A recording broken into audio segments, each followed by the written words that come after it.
Now, Russian figure skater Kamila Valieva will be allowed to compete at the Beijing Olympics following a decision by the Court of Arbitration for Sport. The 15-year-old helped the Russians win the team event last week, but then reports of a positive doping test for a heart medication from December emerged. The court ruled that Valieva should not be provisionally suspended ahead of a full hearing into the case. She's favoured to win gold at the women's individual event, which takes place tomorrow. Let's get more from DW Sports correspondent Jonathan Crane, who's in Beijing. Welcome, Jonathan. So just, first of all, explain the court's ruling to us. Well, essentially, the court had to balance two things. One is the integrity of competition. If it turns out Valieva is guilty of doping, how would it damage that integrity?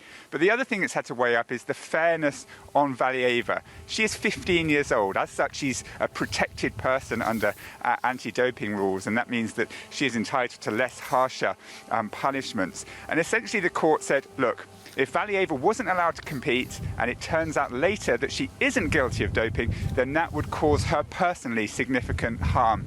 Now, the court also said it was unacceptable that it took 6 weeks for this positive doping test to come to light. That clearly is not Valieva's fault. It's not her fault that this has overshadowed her Olympic Games. Now, we had a press conference today from the Court of Arbitration for Sport. There were no questions, but this is what the General Secretary, Mattia Reb, said in a statement.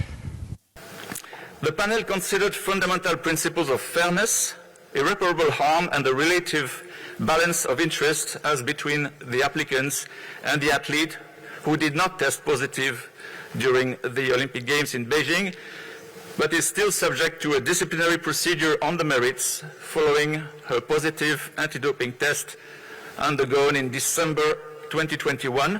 In particular, the panel considered that preventing the athlete to compete at the Olympic Games would cause her irreparable harm in these circumstances. So, Jonathan Crane, this is not done and dusted. There are still lots of uncertainties.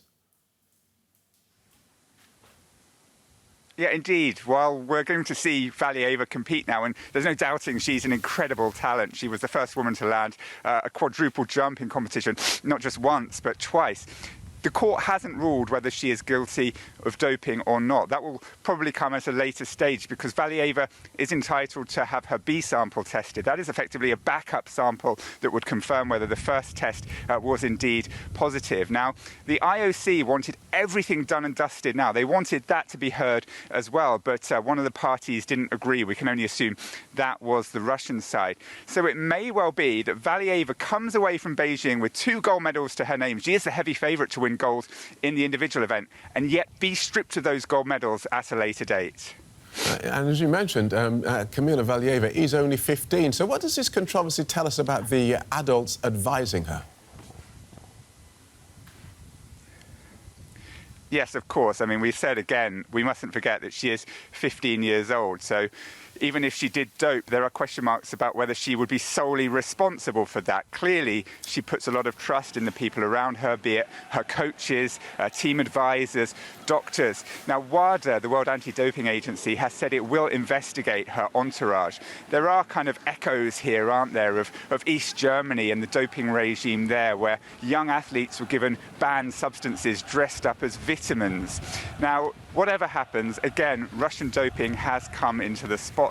The whole reason, one of the reasons Russia's ban was cut was to protect a younger generation of athletes and allow them to compete. So there is a certain irony in the fact that it is a young athlete now at the centre of another doping controversy. It's a very messy situation all round. Thank you for that, Jonathan. Jonathan Crane in Beijing.